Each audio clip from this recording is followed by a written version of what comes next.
Could you start off by introducing yourself and tell us who you are on the band? My name is Mike Goodall. I'm the lead singer and guitarist for 918. What inspires you to make music? What inspires me to make music? I guess that's the main question, huh? I don't know. It's just one of those things. I always feel like no matter who you are, you always need some way to express yourself. You know, whether it's art or writing or anything like that, everybody needs something, some sort of, way to, release all those, transgressions and whatever you want to call them and just, get your ideas and opinions across. And I don't know, music's always just been there for me in that sense. So, that's kind of how I, it's a part of me, it's who I am. There's no other way to express myself besides writing a song and playing it, What's the funniest thing that ever happened to you? The funniest thing that ever happened to me? Well, in terms of the band, I would say the funniest thing that probably ever happened to us was the time we were playing a show in Brooklyn, and there weren't that many people there, so we were a little, we were kind of pissed off, and we were just kind of didn't realize how intense we were playing, and we were just gunning through our songs and going through them and going through them. And we're getting towards the end of our set, and I keep hearing somebody call my name, but I'm not, paying that much attention to it. So I just keep playing, and then finally we get to the end of another song, and I turn around, and it's our drummer, who's been trying to get my attention the whole set, because apparently he hasn't had a chance to catch his breath, because we've been going from one song to the other, because I kept telling him, all right, let's go. I haven't really been paying attention to him. He almost passed out and collapsed in the back without me realizing until he said, all right. He's like, bro, can we take 20 seconds here? He's like, I'm ready to die. As far as the band, that's probably one of the funnier times that we've had. What's the most satisfying part to making music? The most satisfying part to making music is just enjoying time with your friends. To be honest, that's, a lot of times you focus on the outcome too much, and you don't really realize how amazing the process is. And I think the most satisfying thing is being able to sit in a room for 6 hours with two of your best friends and write music and just get lost in that moment of just writing music and just working out an idea. It's not even so much the outcome. I find the most satisfying part is just being caught up in that process with your friends. I think that's the best part about music, and that's one of those things that you can't explain to somebody until they've actually done it themselves. If you could be any animal in the world, what animal would you be? If I could be any animal in the world, probably some sort of bird. I don't know, I've always been sort of fascinated with flying because it's one of those things that you can't really do as a human, so maybe an eagle or something like that. I don't know, I would identify with the bird more just because that attribute's a little more far-fetched for, like a person. How long does it usually take to get a song ready to be released to the public? Ready to be released?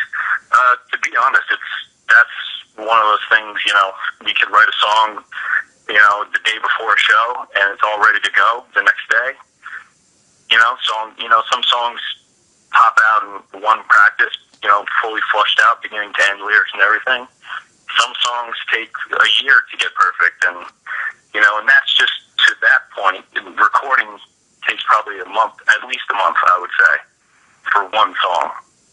If you were going in to record one song, I would say about a month from writing to recording, but, that time allotment is going to vary from song to song. Some just come fast, some take forever to get perfect.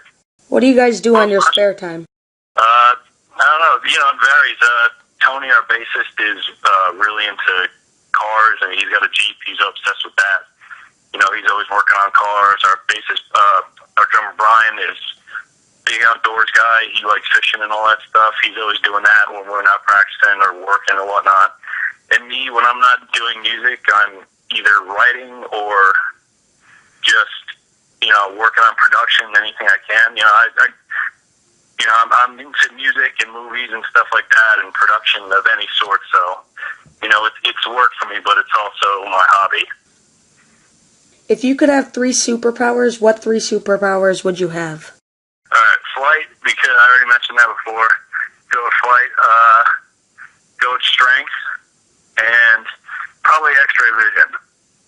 I'm a big fan of Superman, and you can't beat any of the powers that he has. That's just, to me, that's the cream of the crop. So that's what I would go with.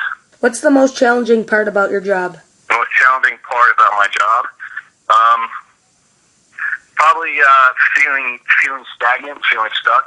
You know, there's a good portion of music that people don't see. You know, you see the bands that are on TV and whatnot, and you know, there was a point where they were stuck in their garage for a year or two before they made it to TV and before they made it to the big shows and stuff like that. And you know, that aspect is, you know, kind of where we're at now, and it feels like at times you're kind of just stuck, and you know, there's no way out.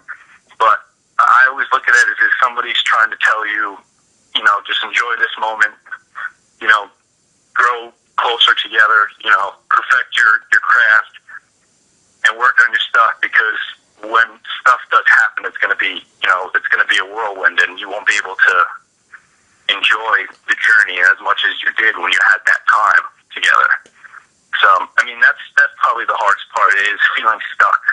But you just gotta, you know, you gotta take stuff like that in stride. You can't worry about it all at once, or else you'll kill yourself. If you could be signed to any record company in the world, who would you want to be signed to? Any record company, I would say probably Epitaph, just because Brett Gurewitz and those guys, that's an independent label, but for an independent label, they have, you know, the shares and stuff of a major label. And, I don't know, you just can't beat that sort of, you know, that vibe that comes from them. I remember being a kid, and Epitaph was an indie label. They released Come Out and Play by The Offspring, and it, you know, sold a couple million copies overnight. And at the time, it was just Brett Gurewitz and Jay Bentley, who were the only two people working in the office. And I just think that's a great story, and just a great, you know, experience for people in the punk community to realize that, you know, it only takes two guys. You know, it only takes one idea. You know, it can start from small beginnings, and look how big they are now. If you could wish for only one thing, what would you wish for if you could not wish for more wishes? If I could only wish for one thing, probably to just have one song that changes one person's life. That would be my wish, to write something that I know somebody would listen to somewhere. Doesn't matter where, it could be one person. Just to know that song means something to somebody else besides people associated with the band. And I think that, you know, that's one of those things that's like the first breakthrough, when somebody else is singing your song and you see how much it means to them. You know, I think you kind of realize how important, like, the musician's job is and stuff like that. That'd be my one wish. What's the funniest prank that you've ever pulled? One time, my friend's girlfriend went out on vacation for a week. So we spent the whole week, and we blew up 2,000, 3,000 balloons by mouth, and we filled up her entire apartment, the bedrooms, bathrooms, living rooms, kitchens, everything you can think of a huge apartment. We filled them up all the way with balloons, and then we shut the door and wait for her to come home in a couple of days. That's definitely the best prank I've ever played. What would you say to the haters on the internet? You know, you gotta, you know, it's okay to have your opinion, and, you know, I respect negative feedback. You know, it's your opinion, and like, thank you for even listening is enough for me. You know, even the fact that you would listen to a song, or the fact that you took the time out of your day to come up and leave your negative feedback, is telling me that people are paying attention. But, you know, it takes time, and like, music and stuff like this in the punk community is a strong community, and don't just go bashing people because you don't understand. And I think that's one of the things. People don't give stuff a chance, and people say, oh, that's not punk, that's not punk. But, you know, punk is anything that anybody's doing that's true to themselves. And I think that's punk, whatever it may be. If you're true to yourself, and if you're doing what you're doing, and you're an individual, and you're not going with the crowd, and, you know, you believe in what you believe, that's punk. Don't hate on people for doing that. You know, because they're probably more punk than you are. Definitely. I think that's what I would say to haters like that. I don't like when people just say stuff that they don't understand. Yeah, definitely. What would you say to a fan who says you saved his or her life? What would I say to a fan? Thank you for even listening. Thank you for making us that important to your life. You know, that our one hope is that our songs are going to mean something to people, and you know, we wouldn't work as hard as we did if we didn't think that were true. And I would say, you know, we're glad that, you know, whatever you found in our song is something that inspired you or saved your life or anything like that. And the fact that you know, you even took the time out of your day to tell us about that is an amazing thing. And, you know, I'd say something like that. And, you know, thank you for the support and stuff like that. It means more coming from fans than it does from anybody else. Who's your personal favorite band or artist? Personal favorite band? That's such a tough one. I'm gonna say Green Day, and you know, a lot of people are gonna be like, oh, that's it's such like front running, and you know, you're not really punk or anything like that. The only reason I say Green Day is because when I was like 5 years old, the first thing I ever got was the cassette to Dookie, and that's the first piece of music I ever had. And the fact that they're still around today and they're still relevant, you know, and I'm, you know, 23, turning 24, the fact that they're still a major part of the music scene, that's what makes them my favorite band, just because they've been with me so long. You know, but in terms of Jersey stuff, though, Bouncing Souls, definitely. Without a doubt, the Bouncing Souls are a huge inspiration and probably one of my favorite artists, too. What's your favorite part about playing a live concert? Playing a live concert? Just seeing the culmination of things. You know, there's a point where you're trying new songs and you're trying new covers and you don't know how they're going to work, and you don't know how people are going to respond to stuff, and that spontaneity of playing the show and I don't know, how is this song going to go over? How do you think this one's going to go over? Then you play and either things go great or things go bad. That spontaneous reaction from people that you don't know what's going to happen, like, kind of keeps you on the edge of your toes the whole time.